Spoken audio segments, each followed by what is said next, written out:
ಪುಟ್ಟಸ್ವಾಮಿ ಆ ಊರಿನ ಶ್ರೀಮಂತ ವ್ಯಕ್ತಿಯಾಗಿದ್ದ. ಅವನ ಹೆಂಡತಿ ಲಕ್ಷ್ಮಿ ಮದುವೆಯಾಗಿ 10 ವರ್ಷಗಳಾದರೂ ಇನ್ನೂ ಮಕ್ಕಳಿರಲಿಲ್ಲ. ಹಲವು ಆಸ್ಪತ್ರೆಗಳನ್ನು ತಿರುಗಿದರೂ ಕಂಡ ದೇವರಿಗೆ ಹರಕೆ ಹೊತ್ತರೂ ಪ್ರಯೋಜನ ಆಗಲಿಲ್ಲ. ಚಿಂತೆಯಲ್ಲಿ ಮುಳುಗಿದ್ದ ಪುಟ್ಟಸ್ವಾಮಿಗೆ ಮದುವೆಯಾಗಿ 10 ವರ್ಷಗಳ ಬಳಿಕ ಸಿಹಿ ಸುದ್ದಿ ಸಿಕ್ಕಿತು. 9 ತಿಂಗಳುಗಳ ಕಾಲ ತನ್ನ ಹೆಂಡತಿ ಲಕ್ಷ್ಮಿಯ ಸೇವೆ ಮಾಡುತ್ತಾ ಕಣ್ಣಲ್ಲಿ ಕಣ್ಣಿಟ್ಟು ನೋಡಿದ ಪುಟ್ಟಸ್ವಾಮಿ ಆಸೆಪಟ್ಟಂತೆ ಗಂಡು ಮಗುವನ್ನು ಪಡೆದ. ಅವನೇ ರಾಜು. ಆ ಸಮಯದಲ್ಲಿ ಪುಟ್ಟಸ್ವಾಮಿಗೆ ಆದ ಖುಷಿ ಅಷ್ಟಿಷ್ಟಲ್ಲ. ಮನೆಗೆ ವಾರಸುದಾರ ಬಂದ ಮೇಲೆ ಗರ್ವದಿಂದ ಬೀಗುತ್ತಾ ಊರಿಗೆಲ್ಲ ಸಿಹಿ ಹಂಚಿದನು. ದೊಡ್ಡವನಾದ ಮೇಲೆ ಮಗ ಕೇಳಿದ್ದನ್ನೆಲ್ಲ ತಂದುಕೊಡುತ್ತಿದ್ದ. ಅವನ ಬಳಿ ಸಾಕಷ್ಟು ಹಣಕಾಸು ಇದ್ದಿದ್ದರಿಂದ ಮಗನನ್ನು ಶಾಲೆಗೆ ಕಳುಹಿಸಲಿಲ್ಲ. ಆದರೆ ಲಕ್ಷ್ಮಿಗೆ ಮಗ ಕಲಿಯಬೇಕೆಂಬ ಆಸೆ. ಅವಳ ಹಠಕ್ಕಾಗಿ ಪುಟ್ಟಸ್ವಾಮಿ ಮಗನನ್ನು ತಮ್ಮೂರಲ್ಲೇ ಇದ್ದ ಶಾಲೆಗೆ ಸೇರಿಸಿದ. ಆದರೆ ರಾಜು ಮಾತ್ರ ಓದಿಗೆ ಗಮನವನ್ನೇ ಕೊಡಲಿಲ್ಲ. ಲಕ್ಷ್ಮಿ ಎಷ್ಟೇ ಬೈದರೂ ಶಾಲೆಗೆ ಕಳುಹಿಸಿದರೂ ಕೂಡ ಹೇಳದೆ ಕೇಳದೆ ಅಲ್ಲಿಂದ ಓಡಿ ಬರುತ್ತಿದ್ದ. ಮಗ ಹಿಂಸೆ ಪಡುವುದನ್ನು ಸಹಿಸದ ಪುಟ್ಟಸ್ವಾಮಿ ಹೆಂಡತಿಯ ಮಾತನ್ನು ಮೀರಿ ಅವನನ್ನು ಶಾಲೆಯಿಂದ ಬಿಡಿಸುತ್ತಾನೆ. ಸುಮ್ಮನೆ ಕಲಿತು ಏನಾಗಬೇಕು? ನನ್ನ ಹತ್ತಿರ ತುಂಬಾ ಹಣ ಇದೆ, ಅದನ್ನೇ ಖರ್ಚು ಮಾಡಿದರೆ ಆಯ್ತು. ಸುಮ್ಮನೆ ಶಾಲೆಗೆ ಹೋಗುವುದು, ಆ ಪುಸ್ತಕಗಳ ಭಾರ, ಇವೆಲ್ಲ ನನ್ನ ಮಗನಿಗೆ ಕಷ್ಟ ಆಗಬಾರದು ಅಂತ ಶಾಲೆಯಿಂದ ಬಿಡಿಸುತ್ತಾನೆ. ಹಾಗಂತ ಪುಟ್ಟಸ್ವಾಮಿ ಏನೂ ಅವಿದ್ಯಾವಂತನಲ್ಲ. ಅವನು 7ನೇ ತರಗತಿಯವರೆಗೆ ವಿದ್ಯಾಭ್ಯಾಸ ಪಡೆದುಕೊಂಡಿದ್ದನು. ಹಾಗಾಗಿ ಆ ಮನೆಯ ಲೆಕ್ಕಾಚಾರ ಎಲ್ಲವನ್ನೂ ಕುಶಲವಾಗಿ ಅವನೇ ನೋಡಿಕೊಳ್ಳುತ್ತಿದ್ದನು. ವರ್ಷಗಳು ಉರುಳಿದಂತೆ ಅವನಿಗೂ ಪ್ರಾಯ ದಾಟಿತು. ಮನೆಯ ಜವಾಬ್ದಾರಿ ಹಾಗೂ ಹಣದ ಲೆಕ್ಕಾಚಾರ ನೋಡಿಕೊಳ್ಳುವುದು ಕಷ್ಟ ಆಗುತ್ತಿತ್ತು. ಇದನ್ನೆಲ್ಲ ಮಗನಿಗೆ ಒಪ್ಪಿಸುವುದಾದರೆ ಅವನಿಗೆ ಅದರ ಲೆಕ್ಕಪತ್ರ ಗೊತ್ತಿರಲಿಲ್ಲ. ಪುಟ್ಟಸ್ವಾಮಿಗೆ ತಲೆಬಿಸಿಯಾಗುತ್ತದೆ. ಯಾಕೆಂದರೆ ಮಗನಿಗೆ ಓದಿನ ಕಷ್ಟ ಬೇಡ ಅಂತ ಅವನನ್ನು ಶಾಲೆಗೆ ಹಾಕಿರಲಿಲ್ಲ. ಈಗ ಓದಿನ ಬೆಲೆ ಏನೆಂದು ಪುಟ್ಟಸ್ವಾಮಿಗೆ ಅರ್ಥವಾಯಿತು. ಆದರೆ ಮಿಂಚಿ ಹೋದ ಕಾಲಕ್ಕೆ ಚಿಂತಿಸಿ ಫಲವಿಲ್ಲ ಎಂಬಂತೆ ಇವಾಗ ಅವನಿಗೆ ಲೆಕ್ಕದ ಬಗ್ಗೆ ಗಂಧಗಾಳಿಯೂ ಗೊತ್ತಿರಲಿಲ್ಲ. ಅದಾದ 1 ತಿಂಗಳೊಳಗೆ ಪುಟ್ಟಸ್ವಾಮಿ ಹೃದಯಘಾತದಿಂದ ತೀರಿಕೊಳ್ಳುತ್ತಾರೆ. ಪುಟ್ಟಸ್ವಾಮಿಯ ಅಕಾಲಿಕ ಮರಣದಿಂದ ಲಕ್ಷ್ಮಿ ಹಾಗೂ ರಾಜು ಕುಗ್ಗಿ ಹೋಗಿದ್ದರು. ನಂತರ ಮನೆಯ ಲೆಕ್ಕಾಚಾರ ನೋಡಲು ಜನ ಇಲ್ಲದಿದ್ದರಿಂದ ಲಕ್ಷ್ಮಿಗೆ ಚಿಂತೆಯಾಗುತ್ತದೆ. ಮತ್ತೆ ಬೇರೆ ಯಾರನ್ನಾದರೂ ಕೆಲಸಕ್ಕೆ ಇಟ್ಟರೆ ಅವರು ಮೋಸ ಮಾಡಬಹುದು ಎಂದು ಯೋಚಿಸಿ ತನ್ನ ಮಗನಿಗೆ ಒಬ್ಬ ವಿದ್ಯಾವಂತೆ ಹುಡುಗಿಯನ್ನು ಮದುವೆ ಮಾಡಿದರೆ ಮನೆಗೆ ಸೊಸೆ ಬಂದ ಹಾಗೆ ಆಗುತ್ತದೆ.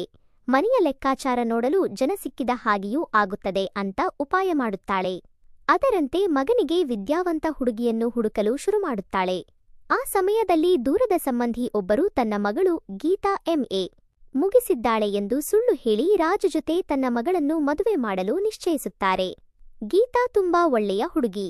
ಆದರೆ ಅವಳು ಕೂಡ 2ನೇ ತರಗತಿಯ ವಿದ್ಯಾಭ್ಯಾಸವನ್ನು ಮೊಟಕುಗೊಳಿಸಿ ಮನೆಯಲ್ಲಿ ತಾಯಿಯ ಜೊತೆ ಹೊಲದ ಕೆಲಸ ಮಾಡುತ್ತಿದ್ದಳು.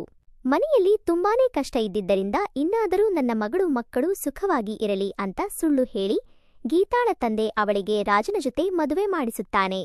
ಅಲ್ಲಿಂದ ಗೀತಾಳಿಗೆ ಅಗ್ನಿ ಪರೀಕ್ಷೆ ಶುರುವಾಗುತ್ತದೆ. ಮನೆಯಲ್ಲಿ ಅತ್ತೆ ಗೀತಾಳಿಗೆ ಹಣದ ವ್ಯವಹಾರವನ್ನು ವಹಿಸಿಕೊಡುತ್ತಾಳೆ. ಇತ್ತ ಲೆಕ್ಕ ಬರದೆ ಅತ್ತ ನಾನು ಅವಿದ್ಯಾವಂತೆ ಅಂತ ಹೇಳಿಕೊಳ್ಳಲು ಆಗದೆ ಗೀತಾ ಪೇಚಾಡುತ್ತಾಳೆ. ಪ್ರತಿ ಸಲ ಅತ್ತೆ ಹಾಗೂ ಗಂಡ ಅವಳ ಬಳಿ ಏನಾದರೂ ಲೆಕ್ಕ ಕೇಳಿದರೆ ಅವಳು ನೆಪ ಹೇಳಿಕೊಂಡು ತಪ್ಪಿಸುತ್ತಿದ್ದಳು. ಒಂದು ದಿನ ಆ ಊರಿನ ಜಮೀನ್ದಾರನ ಮನೆಯ ಲೆಕ್ಕ ನೋಡುತ್ತಿದ್ದ ಪ್ರಸಾದ್ ಎಂಬಾತ ಪುಟ್ಟಸ್ವಾಮಿ ಮನೆಗೆ ಬರುತ್ತಾನೆ. ಜಮೀನ್ದಾರರು ಆ ಊರಿನಲ್ಲಿ ಕಾಲೇಜು ತೆರೆಯಲು ಯೋಚನೆ ಮಾಡುತ್ತಾರೆ. ಅದಕ್ಕಾಗಿ ಆದಷ್ಟು ಶ್ರೀಮಂತರ ಬಳಿ ಹೋಗಿ ಸಹಾಯ ಹಸ್ತ ನೀಡುವಂತೆ ಕೋರುತ್ತಿದ್ದರು. ಅದರಂತೆ ಪ್ರಸಾದ್ ಪುಟ್ಟಸ್ವಾಮಿ ಮನೆಗೆ ಬಂದು ಈ ವಿಷಯವನ್ನು ಲಕ್ಷ್ಮಿ ಹಾಗೂ ರಾಜರಲ್ಲಿ ತಿಳಿಸಿದಾಗ ಅವರು ಕೂಡ ಶಾಲೆಗೆ ತಮ್ಮಿಂದಾದಷ್ಟು ದೇಣಿಗೆ ಕೊಡಲು ತಯಾರಾಗುತ್ತಾರೆ. ಅದಕ್ಕಾಗಿ ಲಕ್ಷ್ಮಿ ಸೊಸೆಯನ್ನು ಕರೆದು 50,000 ಹಣವನ್ನು ಪ್ರಸಾದ್ಗೆ ಕೊಡಲು ಹೇಳುತ್ತಾಳೆ. ಗೀತಾಳಿಗೆ ಕೈಕಾಲು ನಡುಗಲು ಶುರುವಾಗುತ್ತದೆ. ಅಲ್ಲಿಯವರೆಗೆ ನೆಪ ಹೇಳಿ ತಪ್ಪಿಸಿಕೊಂಡು ಹೋಗುತ್ತಿದ್ದವಳು ಅವತ್ತು ಮಾತ್ರ ಸಿಕ್ಕಿಕೊಂಡಳು. ಏನಪ್ಪಾ ಮಾಡುವುದು ಅಂತ ಅಂದುಕೊಂಡು ಒಳಗೆ ಹೋಗಿ ಸ್ವಲ್ಪ ಹಣವನ್ನು ತಂದು ಪ್ರಸಾದ್ಗೆ ಕೊಡುತ್ತಾಳೆ. ಪ್ರಸಾದ್ ಅದನ್ನು ಲೆಕ್ಕ ಮಾಡುವಾಗ ಅದರಲ್ಲಿ ಕೇವಲ 21,000 ಹಣ ಮಾತ್ರ ಇತ್ತು. ಇದರಲ್ಲಿ 21,000 ಇದೆ ಅಂತ ಪ್ರಸಾದ್ ಹೇಳಿದಾಗ ಲಕ್ಷ್ಮಿ ಗೀತಾಳನ್ನು ಕೇಳುತ್ತಾಳೆ. ಏನಮ್ಮ ಲೆಕ್ಕ ತಪ್ಪಿತು? ಉಳಿದ ಹಣವನ್ನು ತಗೊಂಡು ಬಾ ಅಂತ ಮತ್ತೆ ಒಳಗೆ ಹೋಗಿ ಕೈಗೆ ಸಿಕ್ಕ ಹಣವನ್ನು ತಂದು ಕೊಡುತ್ತಾಳೆ. ಮತ್ತೆ ಪ್ರಸಾದ್ ಅದನ್ನು ಲೆಕ್ಕ ಮಾಡಿದಾಗ ಅದರಲ್ಲಿ 31,000 ಇತ್ತು. ತಕ್ಷಣ ಗೀತಾಳ ಮುಖ ನೋಡುತ್ತಾನೆ. ಅವಳು ತಲೆ ತಗ್ಗಿಸಿ ತನ್ನ ಬೆರಳನ್ನು ಹಿಸುಕುತ್ತಿದ್ದಳು. ಅವಳ ಮುಖದಲ್ಲಿ ಭಯ ಎದ್ದು ಕಾಣುತ್ತಿತ್ತು. ಪ್ರಸಾದ್ಗೆ ಅವಳ ಮೇಲೆ ಅನುಮಾನ ಬರುತ್ತಿತ್ತು. ಆದರೂ ಏನು ಮಾತನಾಡದೆ ತನಗೆ ಬೇಕಿದ್ದಷ್ಟು ಹಣ ಇಟ್ಟುಕೊಂಡು ಉಳಿದ ಹಣವನ್ನು ಗೀತಾಳ ಕೈಗೆ ಕೊಟ್ಟು, ಮಿಸ್ ಆಗಿ ಹಣ ಸ್ವಲ್ಪ ಜಾಸ್ತಿ ಬಂದಿದೆ ಅಂತ ತಾಯಿ ಮಗನ ಎದುರು ಹೇಳುತ್ತಾನೆ. ಆಗ ಲಕ್ಷ್ಮಿ, ಓಹೋ ಹೌದಾ, ಸರಿ ಕಣಪ್ಪ ಅಂತ ಪ್ರಸಾದ್ಗೆ ಧನ್ಯವಾದ ತಿಳಿಸಿ ಅಲ್ಲಿಂದ ಹೊರಡುತ್ತಾನೆ. ಹೋಗುವಾಗ ಕಣ್ಣು ಸನ್ನೆ ಮಾಡಿ ಗೀತಾಳನ್ನು ಹೊರಗೆ ಕರೆಯುತ್ತಾನೆ. ಅಯ್ಯೋ ದೇವರೇ, ಇವರಿಗೆ ನನ್ನ ಬಗ್ಗೆ ಗೊತ್ತಾಗಿರಬೇಕು ಅಂತ ಹೆದರುತ್ತಾ ಮೆಲ್ಲನೆ ಹೊರಗೆ ಬರುತ್ತಾಳೆ. ಆಗ ಪ್ರಸಾದ್ ಅವಳನ್ನು ದಿಟ್ಟಿಸಿ ಮೇಲಿನಿಂದ ಕೆಳಗೆ ನೋಡುತ್ತಾನೆ. ಗೀತಾಳಿಗೆ ಅವನ ದೃಷ್ಟಿ ಸರಿ ಕಾಣಿಸುವುದಿಲ್ಲ. ನಂತರ ಪ್ರಸಾದ್, ನಿನ್ನ ಬಗ್ಗೆ ನನಗೆ ಎಲ್ಲಾ ಗೊತ್ತಾಗಿದೆ, ಇದನ್ನು ಇವಾಗಲೇ ನಿನ್ನ ಗಂಡ ಹಾಗೂ ಅತ್ತೆಗೆ ಹೇಳುತ್ತೇನೆ ಅನ್ನುತ್ತಾನೆ. ಗೀತಾ, ಬೇಡ, ದಯವಿಟ್ಟು ನನಗೆ ಲೆಕ್ಕ ಬರುವುದಿಲ್ಲ ಎಂಬ ವಿಷಯವನ್ನು ಅವರಿಗೆ ತಿಳಿಸಬೇಡಿ ಎಂದು ಕಣ್ಣೀರು ಇಡುತ್ತಾಳೆ. ಅಲ್ಲಿಗೆ ಪ್ರಸಾದ್ ಏನು ಅಂದುಕೊಂಡಿದ್ದನೋ ಅದು ಕನ್ಫರ್ಮ್ ಆಯಿತು. ನಂತರ, ಸರಿ, ಹೇಳುವುದಿಲ್ಲ, ಆದರೆ ನೀನು ನಾನು ಹೇಳಿದ ಹಾಗೆ ಕೇಳಬೇಕು ಅಂತ ಕಂಡೀಷನ್ ಹಾಕುತ್ತಾನೆ. ಅದೇನು ಅಂತ ಗೀತಾ ಕೇಳಿದಾಗ, ನೀನು ಪ್ರತಿದಿನ ನನ್ನ ಮನೆಗೆ ಬಂದು ಹೋಗಬೇಕು ಅಂತ ಹೇಳಿದಾಗ ಗೀತಾಳಿಗೆ ಶಾಕ್ ಆಗುತ್ತದೆ. ನಾನು ಅಂತಹ ಹುಡುಗಿಯಲ್ಲ ಅಂತ ಅಳುತ್ತಾಳೆ. ಆಗ ಪ್ರಸಾದ್, ಇದಕ್ಕೆ ನೀನು ಒಪ್ಪಿಲ್ಲ ಅಂದ್ರೆ ಇವಾಗಲೇ ಎಲ್ಲಾ ವಿಷಯ ಬಯಲಾಗುತ್ತೆ ಅಂತ ಹೇಳಿದಾಗ ಬೇರೆ ದಾರಿ ಇಲ್ಲದೆ ಗೀತಾ ಅವನ ಮಾತಿಗೆ ಒಪ್ಪಿಗೆ ಸೂಚಿಸುತ್ತಾಳೆ. ಅಂತೆಯೇ ಬೆಳಿಗ್ಗೆ ಮನೆ ಕೆಲಸ ಎಲ್ಲಾ ಮುಗಿಸಿ ರಾಜು ಹೊರಗೆ ಹೋದ ನಂತರ ಗೀತಾ ಮೆಲ್ಲನೆ ಮನೆಯಿಂದ ಹೊರಗೆ ಬಂದು ಪ್ರಸಾದನ ಮನೆಗೆ ಹೋಗುತ್ತಿದ್ದಳು. ಪ್ರತಿದಿನ ಇದೇ ರೀತಿ ನಡೆಯುತ್ತಾ ಇತ್ತು. ಒಂದು ದಿನ ಅವಳ ಅತ್ತೆಗೆ ಅನುಮಾನ ಬರುತ್ತದೆ. ನನ್ನ ಮಗ ಹೊರಗೆ ಹೋದ ತಕ್ಷಣ ಈ ಹುಡುಗಿ ರೆಡಿಯಾಗಿ ಎಲ್ಲಿಗೆ ಹೋಗುತ್ತಾಳೆ? ಸರಿ, ನೋಡೇ ಬಿಡೋಣ ಅಂತ ಸೊಸೆಯನ್ನು ಒಂದು ದಿನ ಹಿಂಬಾಲಿಸಿಕೊಂಡು ಹೋಗುತ್ತಾಳೆ. ಆಗ ಅವಳು ಪ್ರಸಾದನ ಮನೆಯ ಒಳಗೆ ಹೋಗಿ ಬಾಗಿಲು ಹಾಕುತ್ತಾಳೆ. ಲಕ್ಷ್ಮಳಿಗೆ ತನ್ನ ಕಣ್ಣನ್ನು ತಾನೇ ನಂಬಲು ಸಾಧ್ಯವಾಗಲಿಲ್ಲ.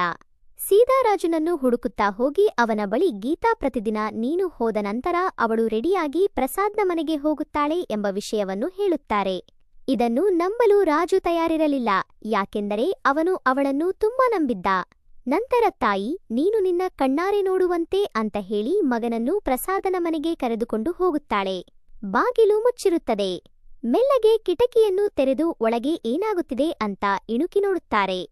ಒಳಗೆ ನಡೆಯುತ್ತಿರುವುದನ್ನು ನೋಡಿ ತಾಯಿ, ಮಗ ಇಬ್ಬರಿಗೂ ದಿಗ್ಭ್ರಮೆಯಾಗುತ್ತದೆ. ಬಾಗಿಲು ಬಡಿದಾಗ ಒಂದು ಕಾಲಿನ ಸ್ವಾಧೀನ ಇಲ್ಲದ ಹೆಂಗಸು ಬಂದು ಬಾಗಿಲು ತೆರೆಯುತ್ತಾಳೆ. ಆಗ ರಾಜು, ನೀವು ಯಾರು ಅಂತ ಕೇಳಿದಾಗ ಪ್ರಸಾದ್ ಬಂದು ಅವಳು ನನ್ನ ಹೆಂಡತಿಯೇ ಅಂತ ಹೇಳಿ ಅವರನ್ನು ಒಳಗೆ ಕರೆಯುತ್ತಾನೆ. ಗೀತಾ ಗಂಡ ಹಾಗೂ ಅತ್ತೆಯನ್ನು ನೋಡಿ ಅವರ ಕಾಲಿಗೆ ಬಿದ್ದು ದಯವಿಟ್ಟು ನನ್ನ ಕ್ಷಮಿಸಿ, ನನಗೆ ಲೆಕ್ಕ ಬರಲ್ಲ ಅಂತ ಕಣ್ಣೀರಿಡುತ್ತಾಳೆ. ಆಗ ಪ್ರಸಾದ್, ಈ ವಿಷಯ ನಾನು ನಿಮ್ಮ ಮನೆಗೆ ಬಂದಾಗಲೇ ತಿಳಿಯಿತು. ಅದನ್ನು ನಿಮ್ಮ ಬಳಿ ಹೇಳಿ ಅವಳನ್ನು ಮೂಲೆಗುಂಪು ಮಾಡುವ ಬದಲು ನಾನು ಅವಳಿಗೆ ಲೆಕ್ಕ ಹೇಳಿಕೊಟ್ಟರೆ ಅವಳು ಅದನ್ನು ಕಲಿತು ನಿಮ್ಮ ಮನೆಯನ್ನು ನಿಭಾಯಿಸಲು ಶಕ್ತಳಾಗುತ್ತಾಳೆ ಅಂತ ಅಂದುಕೊಂಡು ಅವಳನ್ನು ಮನೆಗೆ ಕರೆಸಿ ಲೆಕ್ಕ ಹೇಳಿಕೊಡುತ್ತಿದ್ದೇನೆ. ಇದಕ್ಕೆ ನನ್ನ ಹೆಂಡತಿ ಕೂಡ ಸಹಕಾರ ಕೊಡುತ್ತಿದ್ದಾಳೆ. ನೀವೇನೂ ಯೋಚಿಸಬೇಡಿ, ಇನ್ನು 15 ದಿನದಲ್ಲಿ ಅವಳಿಗೆ ಲೆಕ್ಕ ಕಲಿಸುವ ಜವಾಬ್ದಾರಿ ನನ್ನದು ಅಂತ ಹೇಳುತ್ತಾನೆ. ಆಗ ಅವಳ ಅತ್ತೆ ಲಕ್ಷ್ಮಿ, ನನ್ನನ್ನು ಕ್ಷಮಿಸಬೇಡಮ್ಮ, ವಿಷಯ ತಿಳಿಯದೆ ಸುಮ್ಮನೆ ಅನುಮಾನಪಟ್ಟೆ. ಎಲ್ಲ ಗುಣ ಇರುವ ಗೀತಾ, ನಿನಗೆ ಕೇವಲ ಲೆಕ್ಕ ಬರಲ್ಲ ಅಂತ ನಿನ್ನನ್ನು ಕಡೆಗಾಣಿಸುವಷ್ಟು ಕಟುಕರು ನಾವಲ್ಲ ಎಂದಳು. ಇತ್ತ ಗಂಡ ಕೂಡ ನಮ್ಮಿಬ್ಬರದು ಹೇಳಿ ಮಾಡಿಸಿದ ಜೋಡಿಯೇ ಅಂದಾಗ ಎಲ್ಲರೂ ನಕ್ಕು ನಕ್ಕು ಸುಸ್ತಾಗುತ್ತಾರೆ. ಮುಂದೆ ಗೀತಾ ಲೆಕ್ಕ ಕಲಿತು ಮನೆಯ ಎಲ್ಲ ಜವಾಬ್ದಾರಿಯನ್ನು ತಾನೇ ವಹಿಸಿಕೊಳ್ಳುತ್ತಾಳೆ. ಈ ಕಥೆ ನಿಮಗೆ ಇಷ್ಟ ಆಗಿದೆ ಅಂತ ಅಂದುಕೊಂಡಿದ್ದೇನೆ.